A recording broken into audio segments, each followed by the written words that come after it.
better. There we go. Hey everybody, this is Nick from Mecha Warehouse, and we're back for weekly update number 13. Lucky number 13. So, just as a little bit of a heads up, I'm still figuring out lighting and sound. Sounds like the sound is good. I've got the mic like right up here, so I'm gonna try not to play with that. I'm playing with the light angle a little bit, and I've got to keep kind of playing with my setup here. But I think it's better than before. And so if anybody has any feedback, I'm always open to feedback on that stuff, especially if you have a light video background and might be able to help me figure out what to do here. It's been interesting because I was able to turn the settings down in the camera, which helps reduce some of the visual noise, but it also makes the background look darker. The background isn't any darker than it was in previous videos. I just have more light up here, which lets me kind of turn down the sensitivity of the camera, so to speak. But anyway, let's get into it. Week in review. This is the part of the video where I talk about kind of what's been going on, what might be coming up soon, and let's get into it. So first off, our new Mecha Minion started last Friday, same day that this video was posted last week, or the last week's weekly update video was posted. So he now has 2 shifts under his belt, and so far so good. I've been impressed. He's picking things up quickly, and so if you ordered sometime maybe last Friday through the weekend, there's a very good chance your order was actually packed by the Minion. So with that in mind, if anybody comes across anything weird, maybe something was missing from your order, or the wrong item was packed, or it was packed not the way you know that I would pack it, and you think there's an issue, please send me a note. I'm not going to like beat the Minion, at least not yet, but feedback would be good, just because I can't see everything, and if there is an issue, I'd like to make it right. So just keep an eye out for that. I'm still packing a decent number of orders myself, so you won't know for the time being. We'll be changing that soon, but who packed it, but feedback is always good on packing and stuff like that. And it's been good because I think I've freed up a little bit of time. I'm still a little bit anxious. This week was better than last week. So far, I was able to check an inventory on a Monday, which I never do. Usually Monday, I'm packing nonstop for 6 to 8 hours. This Monday, I was able to check an inventory and get to a bunch of administrative stuff that I never thought I'd be able to, which is amazing because Dylan, the new Mecha Minion, was picking things up pretty quick and able to get to the point where I was confident to not have to watch everything he was doing. So that's a good thing, and gives me some hope that the future will be even better. If you were watching social media this week, we got in a shipment that had some water damage. We got really lucky. It was the Ailstrike Gundam, the master grade, the RM version, I think is what it's called. And only 3 of them were badly damaged. There's a few that were still must have gotten a little bit wet where the finish is weird, but it didn't seem to get into the cardboard necessarily. That will probably end up in the dings and dents pile. But always scary to have stuff come in damaged. But the good news is it wasn't that bad. It could have been a lot worse. So that's good. Let's see, what else? Another random tidbit. I don't know if anybody cares about this one. I actually have a conversation later today being Thursday, with the credit card company about increasing my credit limit. So that will be good and increase some flexibility. One thing that people may or may not realize about running a shop like this is that cash flow is so important. When I've got orders, the cash coming in from what I sell is helping me buy the next round of stuff, and having that cash turn over is how the business keeps operating and hopefully growing. Having a little more credit should mean that I have a little bit more flexibility week to week and don't have to worry about, the exact dollar amounts that I have in the account quite as closely. I'll still have to be careful, obviously, but that'll be a good thing. Hopefully they'll give me the limit increase I want and not just a tiny increase, but we'll find out. That'll be interesting. It's been interesting trying to pay for some of these larger orders, different methods. And the other nice thing about doing it through credit is credit rewards. If you've got a credit card, you've got a 1% or 2% cash back, that kind of thing. That adds up quite a bit when you're ordering a lot of stuff. So that's always good. And then the one other new thing for this week, oh, post office is here, BRB. All right, I'm back. The other big thing coming up this week is, or this weekend, is I am replacing the shelves in the middle here. You got the black plastic shelves, all the boxes that sit in the back here. We're going to be adding a double row of the heavy duty shelves that we have on the outside edge. There should be a total of 6 new units going up and another bin rack, which should make organization and storage a lot easier, give you more space for incoming kits, and help us hopefully continue to grow inventory over the next year or so without having to move into a new space. So fingers crossed that that lasts us long enough that we can get to that next lease or whatever. But yeah. Okay, next up, Restocks. I'm going to talk about what is up for Restock this week. We got a bunch of cool stuff in. I'm going to go from smallest to largest this time. I've got a good pile here next to me. And just one thing, a little disclaimer, I'm not actually showing you everything or mentioning everything. There are other things that are going to be on the site besides these. These are some of the highlights, and there's a few things that maybe we're not getting a lot in. I'm not going to bother highlighting those items, but it might be worth looking because there are some popular, or I think will be popular items that will probably sell out like this that are on the site. So if you're seeing this, you want to jump on those quick and take a look.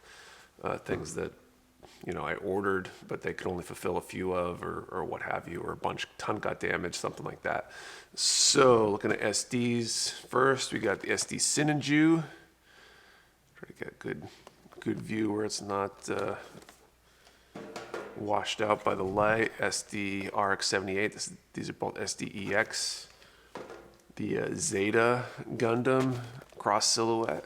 I love these SDCS kits. I've only built one, but I built the ground Gundam, but the ability to use that cross silhouette frame to change kind of the profile, make it a little bit taller, and get almost like halfway in between high grade and SD. They're just kind of awesome, fun to paint, fun to build, a lot of cool stuff. So let's see, another SDCS, the Sisquid. This is the mono eye Gundam, right? It's got the Gundam V-fin kinda with the mono eye, kind of cool.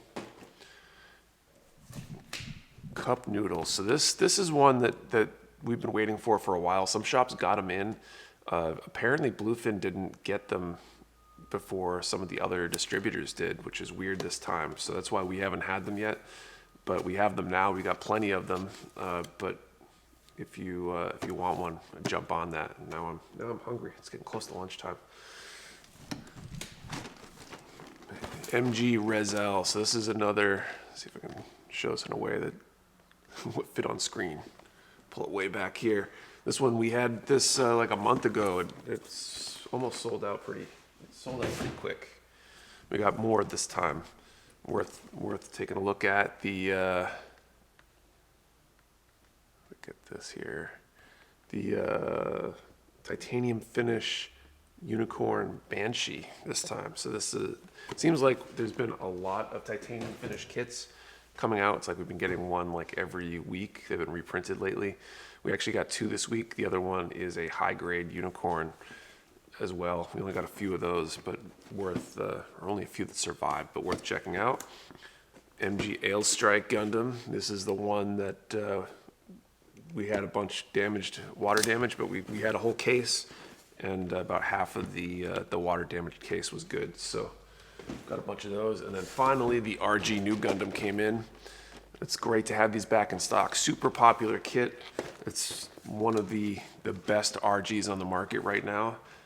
The other really good one probably being the RG Sazabi. Those are both probably like the pinnacle of RG right now. We still have the RG New Gundam fin funnel set in too, which is basically the same kit, but with the fin funnel effect parts and stuff, which is pretty cool. So that's what we got in this week. There might be a few other things that aren't listed. I think a shipment came in today that I have to see if I can get checked in time. but that's what I expect to be on the website as of the time of this video being posted. So if you're watching this video, go to mechawarehouse.com and check it out. There should be links down in the description to get to the website or to the new stock and restock lists.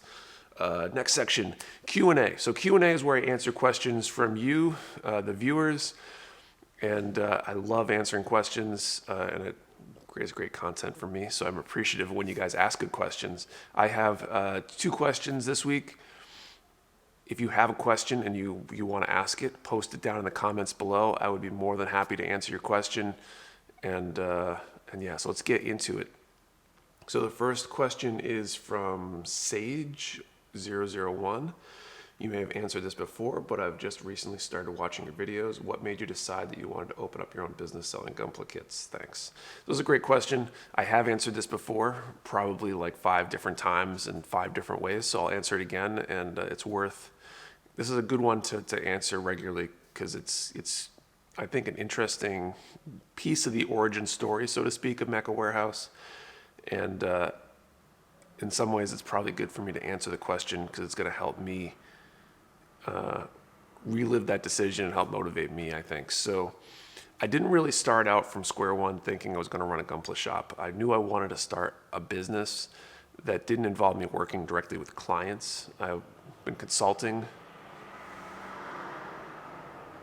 Jeez. Truck's whipping around the parking lot here. I knew I wanted to start a business that didn't involve clients. I've been consulting for a long time. I started consulting late 2012, and up until mid to late 2020, I was consulting.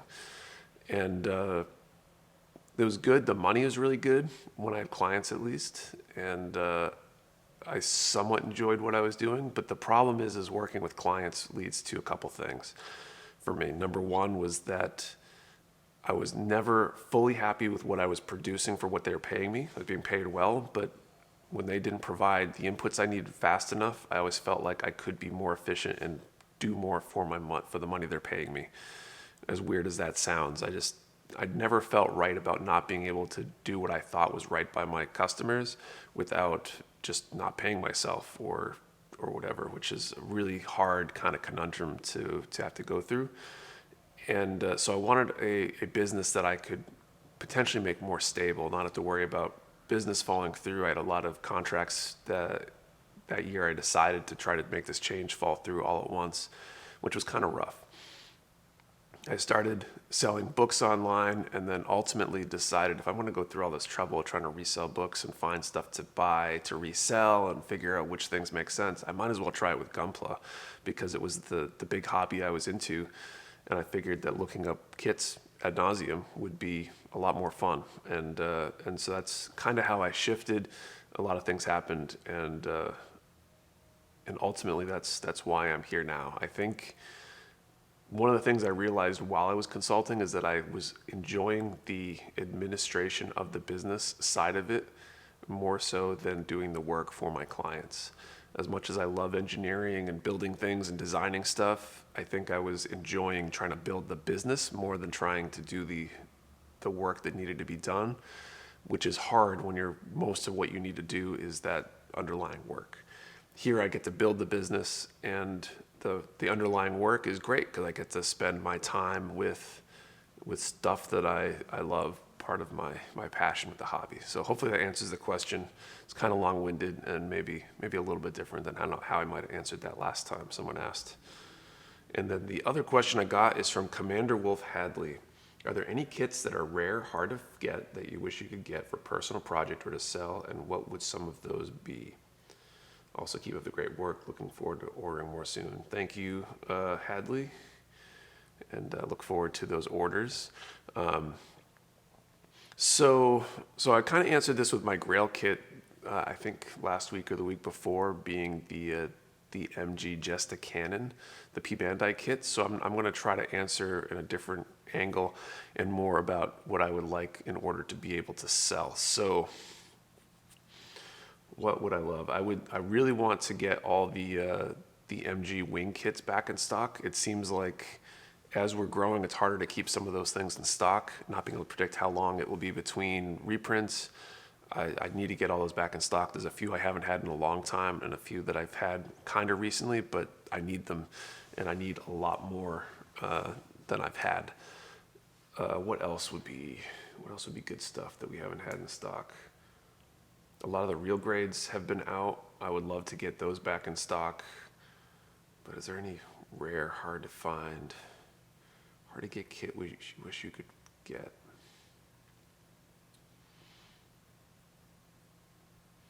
I guess those are not necessarily super rare, but they're ones I really want. But rare, what would be rare?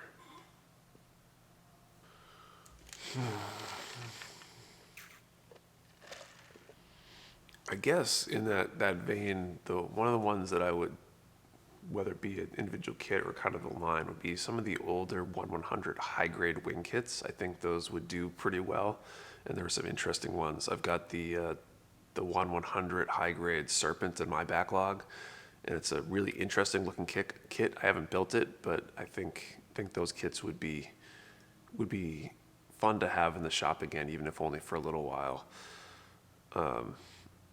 Hopefully that answers that question. There's a lot. I mean, basically, I always want all the kits to be in stock and to have them. And like personal projects, I think I have most of what I really want. There's only a few that I wouldn't mind having, and I'm sure they'll come around again, or I'll get them somehow eventually. So that's the end of Q&A. Let's call that the end of this video, so I can get to editing and get everything done for the day. Thank you for watching. Really appreciate it. Thank you to anybody who's been patronizing the store recently. I've seen an uptick in sales over the last couple weeks. I think part of it's stimulus. I think part of it's some of our marketing stuff, and it's great. I appreciate it. It's good to see that growth, especially having just taken that leap of faith to hire somebody. And I'm hoping things continue growing, because the more the business grows, the more fun projects and great things I think we'll be able to do. So I'll see you all next time. Thank you for watching. Have a good one.